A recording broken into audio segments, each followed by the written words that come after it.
Great. It's 11 o'clock. We should get going. Our guest this week is Helen Steers from Pantheon International.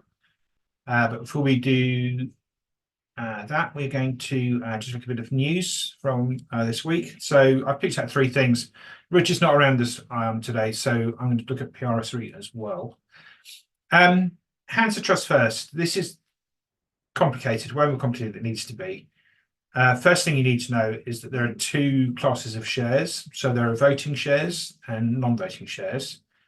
And the voting shares have market cap about 95 million and the non-voting 182. And the non-voting trade is slightly wider discount, but both those discounts are very wide. And there's not much of a yield. And the returns are okay, but not great really. I've ranked those by 10-year share price returns. You can see where they are. And the difference between the two just reflects the movement in the discounts, really, because the NAVs are identical. It's domiciled in Bermuda since 2019, and my hunch is that they moved it from the UK to Bermuda, so they'd never be challenged about the non-voting structure. It's really controlled by just two individuals, part of the same family, brother and sister, and they own a majority of the voting shares between them. So with about 17.9% of the assets, they control the entire structure, which I'm not a fan of at all. And I've been saying for a long time they need to enfranchise the non-voting shares, but that's probably not going to happen, and there's no way of making that happen. Now, about well, not quite a third of the trust is invested in another thing called Ocean Wilsons, which is another investment company. And it's also domiciled in Bermuda now, and it owns an investment portfolio and a stake in a Brazilian company called Wilson Sons. And you can see the figures there as how that kind of breaks down a bit.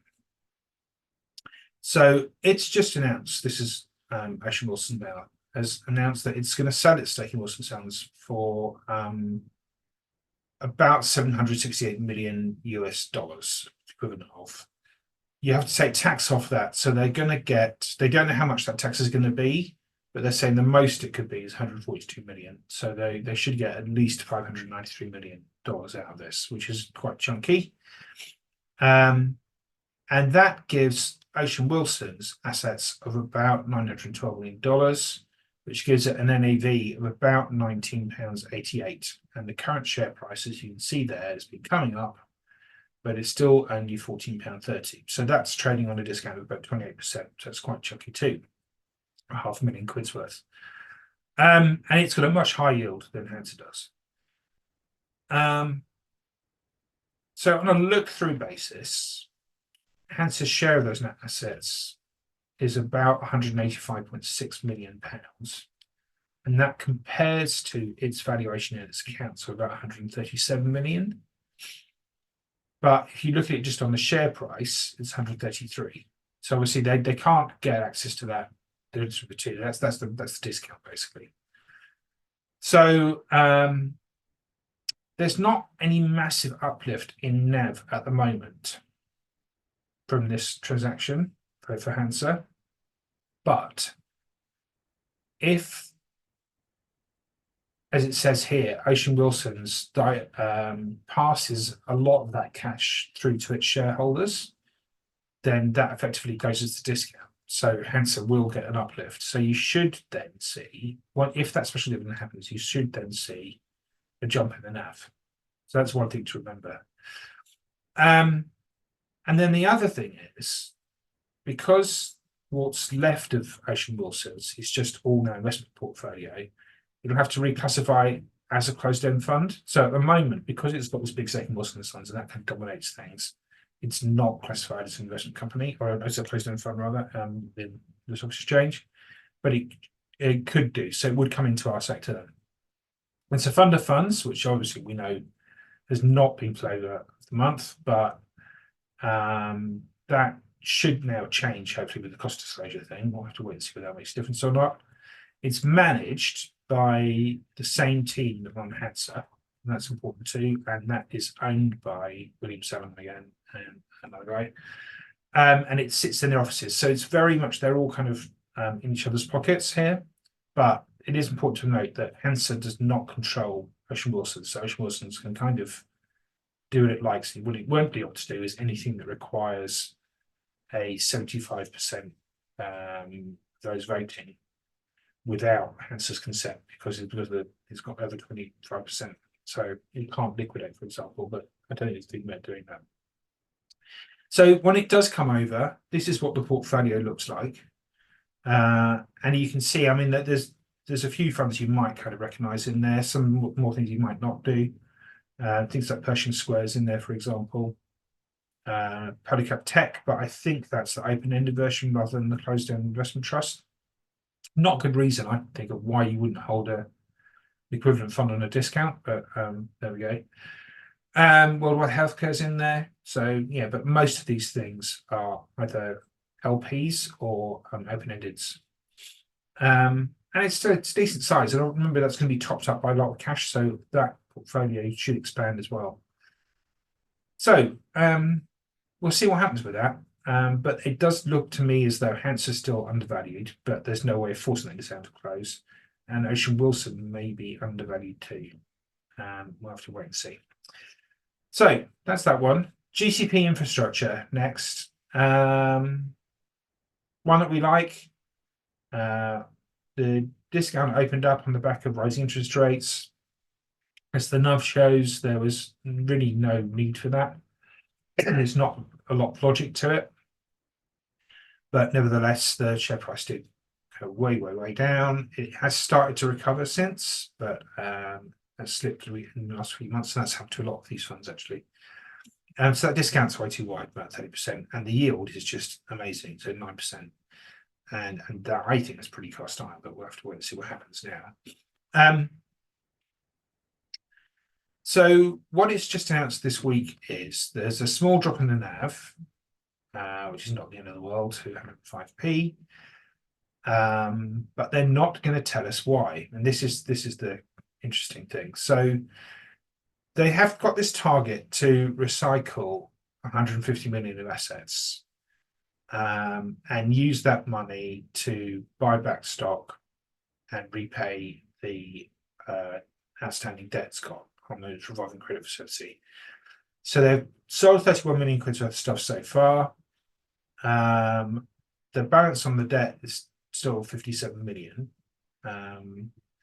So we have to wait and see what happens. But it says on the 24th that it's in active due diligence and negotiations on disposal of material components of this portfolio. So my guess is, and this is only a guess, that this is the social housing part of it, which is a fair chunk of the fund, and it's something they sort of said they want to get out of. So if that does happen, and the reason they're not telling us what drove the NAV move is because they don't want people to work out, they don't want the buyers to work out what they think the value of the social housing portfolio is. You know, in the negotiation, you don't want to do that.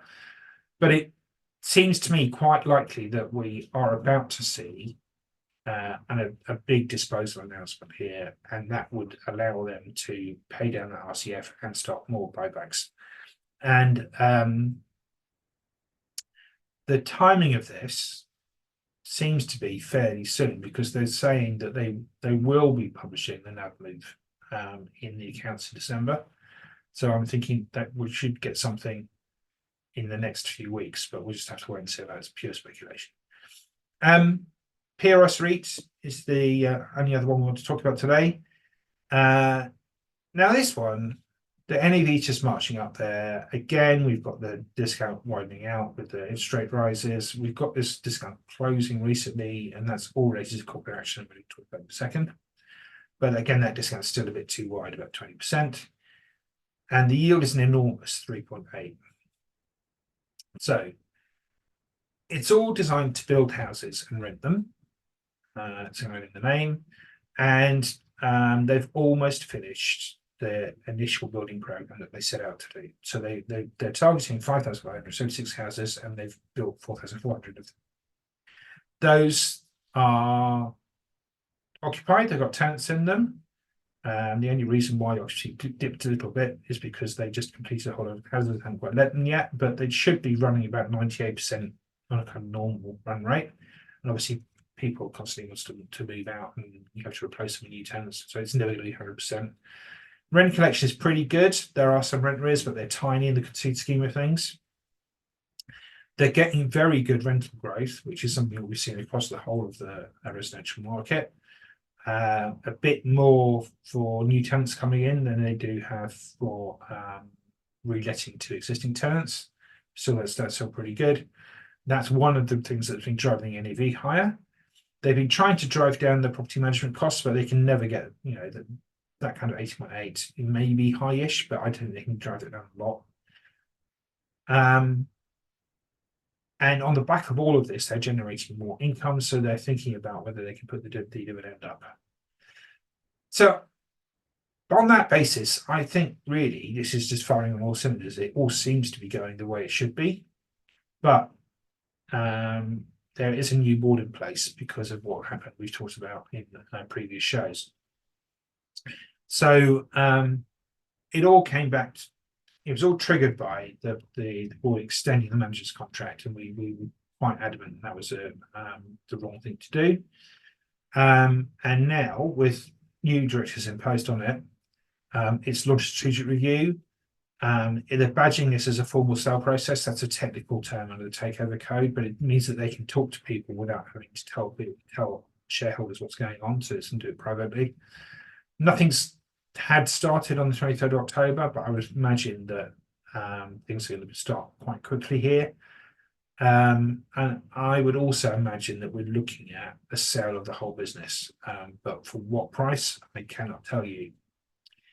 And all of this just seems a real shame to me, because in an ideal world, I think they should be selling the portfolio and recycling that money to build more houses. We obviously need to build more houses.